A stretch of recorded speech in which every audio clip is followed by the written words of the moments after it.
की शिवसेना दिबा पाटलांसाठी रस्त्यावरती उतरेल पुढच्या काळात, हे तुम्हाला चित्र दिसेल. कारण अन्यायाविरुद्ध लढणारी संघटनाच आमची आहे, तेव्हा नक्कीच दिबा पाटील साहेब यांचं नाव लागावं यासाठी आम्ही परत एकदा सर्व विनंती करतो.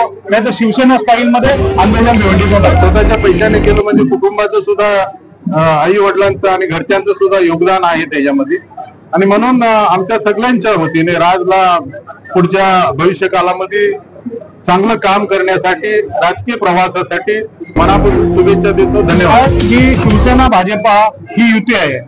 आमच्या महायुतीचे घटक असतील देवेंद्र फडणवीस साहेब, आदरणीय एकनाथजी शिंदे साहेब आणि अजितदादा पवार यांनी सगळ्यांनी आम्हाला वर्ण आदेश दिलात की आपल्याला युतीमध्ये लढायचं आहे. ही भाजपानं कंबर कसलेली आहे. कारण ठाणे जिल्ह्यामध्ये भाजपा बोलते की आमचा जिल्हा परिषद अध्यक्ष बसेल, असं आपण शिवसेनेचे नेते आहात. मग आपली कशी काय नियोजन असणार आहे? शिंदे गटाच्या माध्यमातून आपण कंबर कसणार आहात का? आणखी काही गुडविल भेटणार आहे का?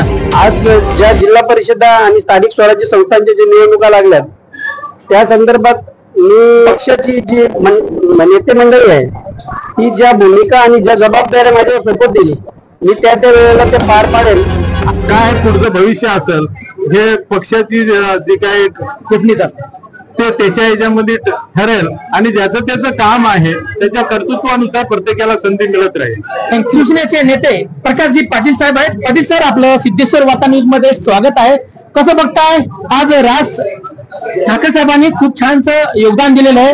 तरुणांना जिमकडे लक्ष द्यावं, व्यायामकडे लक्ष द्यावं, शरीर हीच संपत्ती आहे. त्या अनुषंगाने आपण पण त्यांना गुडविल गेलेले आहात.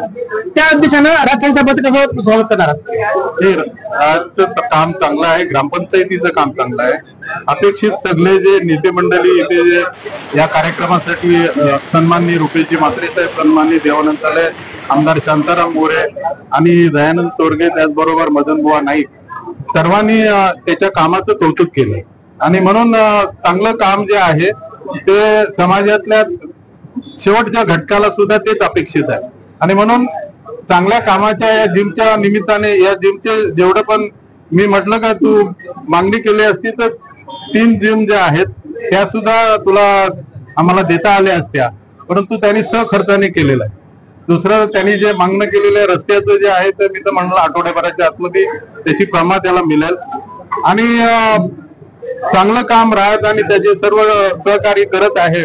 आणि स्वतःच्या पैशाने केलं म्हणजे कुटुंबाचं सुद्धा, आई वडिलांचं आणि घरच्यांचं सुद्धा योगदान आहे त्याच्यामध्ये.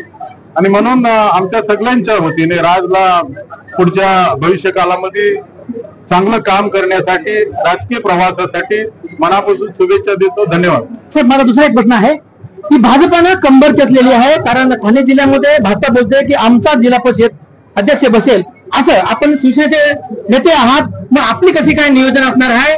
शिंदे गटाच्या माध्यमातून आपण कंबर कसणार आहात का? आणखी काही गुडविल भेटणार आहे का? हे हा जो कार्यक्रम जो आहे हा व्यायामशाळेच्या उद्घाटनाचा कार्यक्रम. आणि व्यायामशाळेच्या उद्घाटनाच्या कार्यक्रमामध्ये राज ठाकरे यांनी केलेला जे काय या ग्रामपंचायतीसाठीचा विकास आणि तरुणांसाठी व्यायामशाळा आणि तरुण आणि सर्वच निरोगी राहावा त्याच्यासाठीचा उपक्रम आहे. जिथे राजकीय मैदान असेल, जिथे राजकीय बोलायचं असेल तिथे या ठिकाणी उपनेते आहे, संपर्क प्रमुख आहे, जिल्हा प्रमुख आहे, आमदार आहे, डझनभर नेते सगळे इथं उपस्थित आहेत. तर सर्वच बोलू शकतील. परंतु आजच्या दिवशी राजला या ठिकाणी त्यांनी केलेल्या कार्याबद्दलच्या आमच्या सगळ्यांच्या वतीने शुभेच्छा. धन्यवाद. राज ठाकरे साहेबांना राजकीय योग येणार आहे का? गटामध्ये काही निवडणुकीची तयारी असणार आहे का? पक्ष जे आहे जो निर्णय घेतो तो पक्षाचा निर्णय अंतिम असतो. त्याच्या ह्याच्यामुळं असं कुठल्याही कार्यक्रमामध्ये त्याच्या काय पुढचं भविष्य असेल हे पक्षाची जी काही कोठणीत असते ते त्याच्या ह्याच्यामध्ये ठरेल. आणि ज्याचं त्याचं काम आहे त्याच्या कर्तृत्वानुसार प्रत्येकाला संधी मिळत राहील. Thank you very much sir. Shri Uday Prakashji Patil साहेब यांनी आता सांगितलं ज्याची संधी, ज्यांना कामाची संधी, ज्यांना कामाची गुणवत्ता आहे त्यानुसार त्यांना योग्य तो त्या कामाच्या मोबदल्यामध्ये त्यांना सीट भेटणार आहे. आणि हे राजकीय रंगधुमाळी नाहीये, हे उद्घाटन प्रसंगाचं प्रोग्राम आहे. त्या अनुषंगाने या ठिकाणी आपल्या समोर देवानंदजी खेळे साहेब आहेत, तहसील ग्रामपंचायतचे सन्माननीय माजी सरपंचाचे यजमान आहेत. सन्मान्य मोदय, कसं बघताय आज नियोजन आहे, आज उद्घाटन केलं, ऑनलाईन उद्घाटन केलं जिमचं, आणि त्या अनुषंगाने राज ठाकरे साहेबांचं कसं अभिनंदन करणार आहे?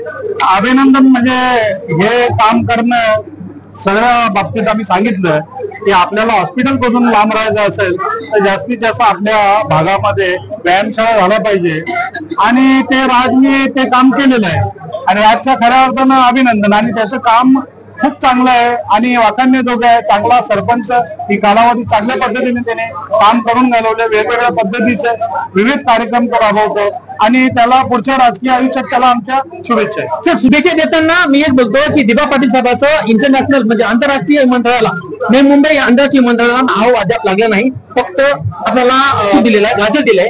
आपण आधी समाजाचे नेते आहात, आपण काय प्रयत्न करणार आहात आणि नऊ तरुणांना आणि आधी समाजाला काय आवाहन करणार आहात?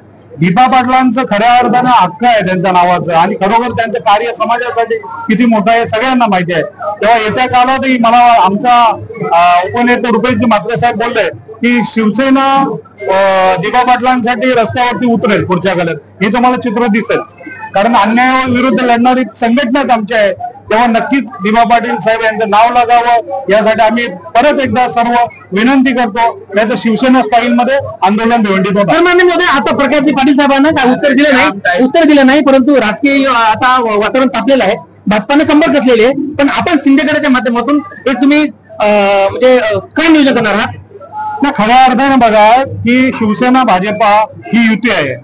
आमच्या महायुतीचे घटक असतील देवेंद्र फडणवीस साहेब, आदरणीय एकनाथजी शिंदे साहेब आणि अजितदादा पवार यांनी सगळ्यांनी आम्हाला वर्ण आदेश दिलात की आपल्याला युतीमध्येच लढायचं आहे. आणि मला वाटतं मीडियामध्ये ज्या बातम्या चालतात त्या मला वाटतं नुसते चालतात, ते आमच्यापर्यंत आजपर्यंत आलेलं नाही. तेव्हा आम्ही आजही समजतो की आम्ही एकत्र येऊन ताकदीने महायुती याचा सामना करेल, महायुती म्हणूनच लढणार. Thank you very much. धन्यवाद. होते थळे साहेब त्यांनी आता सांगितलंय की आम्ही महायुतीचे जरी घटक प्रमुख असो, परंतु आम्हाला अजितदादा पवार असतील किंवा सन्माननीय देवेंद्र फडणवीस साहेब असतील किंवा शिंदे साहेब असतील यांनी आम्हाला आदेश दिलेला आहे की आपण सगळं एकत्रच निवडून लढून पुन्हा आपला जिल्हा अध्यक्ष हा महायुतीचा असेल असं स्पष्ट मत सन्माननीय थळे साहेबांनी केलेलं आहे. जी सर्व गावकरी मंडळी व आजूबाजूच्या परिसरातून जे मान्यवर मंडळी या कार्यक्रमाला हजर झाली त्यांचे मी आभार व्यक्त करतो, धन्यवाद मानतो. आणि कार्यक्रमाला जे मान्यवर उपस्थित होते त्या सर्वांचे आभार मानतो की त्यांनी वेळात वेळ काढून, आज निवडणुका चालू आहेत, त्या निवडणुकीच्या धामधुमीतून वेळ काढून नाही ते हजेरी लावली कार्यक्रमाला. आणि या कार्यक्रमासंदर्भात मला शुभ आशीर्वाद दिले त्याबद्दल खूप खूप धन्यवाद मानतो. सुरुवातीला गावकरी मंडळींमधून काही जी युवा वर्ग आहे, खास करून सरवलीचा युवा वर्ग माझ्याकडे आला आणि त्यांनी ती मागणी केली की आम्हाला आमच्या गावामध्ये जिमचं साहित्य नाही, तर आपल्याकडून आपल्या माध्यमातून या संदर्भात काही पूर्तता होईल का? तर मी त्यावेळेला त्यांना शब्द दिला की ठीक आहे, मी माझ्या स्वखर्चातून तुम्हाला या जी जिम आहे तिथे पूर्ण साहित्य देईन. हे आश्वासित केल्यानंतर इतर ही ग्रुप ग्रामपंचायत असल्या कारणाने इतर जे 2 गाव आहेत यांनी तशी मागणी केली. मी त्यांना शब्द दिला आणि आज त्या शब्दाची पूर्ती करतोय की मी माझ्या स्वखर्चातून 3 गावांना जिमचे साहित्य आणि जे मोठ्या प्रमाणात जे जिमची लागणारे ज्या वस्तू आहेत त्या दिलेल्या आहेत. जी ओपनिंग झालेली आहे साहित्य संदर्भात जे आपण साहित्य जिमचं लागणार होतं ते पुरवलेलं आहे. येत्या काळात जर नेते मंडळी यांनी आशीर्वाद दिल्यात त्या पद्धतीत मला असं वाटतं की वेगवेगळ्या ज्या 3 गावं आहेत त्या 3 गावांमध्ये एक मोठमोठ्या पद्धतीच्या व्यायामशाळा ज्या RCC बांधकामाने घडतील आणि आम्ही त्यासाठी सक्रिय राहू, प्रयत्न करू आणि ती गोष्ट घडवून आणू हे मी लोकांना आश्वासित करतोय. काही दिवसामध्ये निवडणुका लागताय, तुम्हाला उमेदवारीचे चान्सेस मुबलक आहेत, कसं बघताय? पक्षांनी प्रतिभाग दिला किंवा जाम दिला तर निवडणूक लढणार.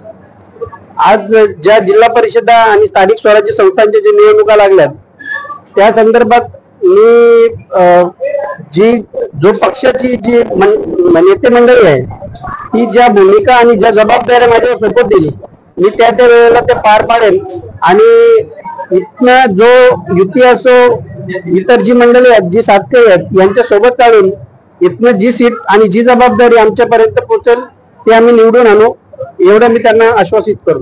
या सरवली गावामध्ये बाबूसा रस्ता जो मुख्य रस्ता आहे जो अर्धा आमच्या ग्रामपंचायत मेन फंडातून झालेला आहे आणि उर्वरित जो अर्धा रस्ता आहे या संदर्भात मी ज्या वेळेला प्रकाश पाटील साहेब जे कार्यक्रमाला आता हजर होते आणि त्यांनी जो आशीर्वाद दिला त्या वेळेला मी त्यांना हा विषय केला की आमच्या असं रस्त्याचं काम आहे आणि त्याला साधारण 30 ते 40 लाख रुपये फंडची गरज आहे। त्यांनी त्यावेळेलाही मला सांगितलं आणि इथे कार्यक्रमातही आज सर्वांसमोर सांगितलं की येत्या 8 दिवसात मी तुला या रस्त्याला लागणारी जी निधी आहे ती मी देईन आणि हा रस्ता तू तुझ्या माध्यमातून आणि साहेबांच्या माध्यमातून जो काम होतंय आता जागोजागी जो विकास होतोय त्या पद्धतीने तू करून घे आणि त्याला त्यांनी आशीर्वाद दिला। कार्यक्रमाला ज्या सर्व पंचक्रोशीतील मंडळींनी जे आशीर्वाद दिले येऊन जी हजेरी लावली त्या सर्व मंडळींचे नेते मंडळींचे माझे ग्रामपंचायतच्या जे लोक आहेत यांचे सर्वांचे मी आभार मानतो। जसे बांधव या बातमीचं वार्तांकन आवडल्यास आपल्या चॅनलला लाईक शेअर सबस्क्राईब आणि कमेंट करायला विसरू नका। पाहत राहा फक्त सिद्धेश्वर वार्ता न्यूज आपल्या युट्यूब चॅनलवर।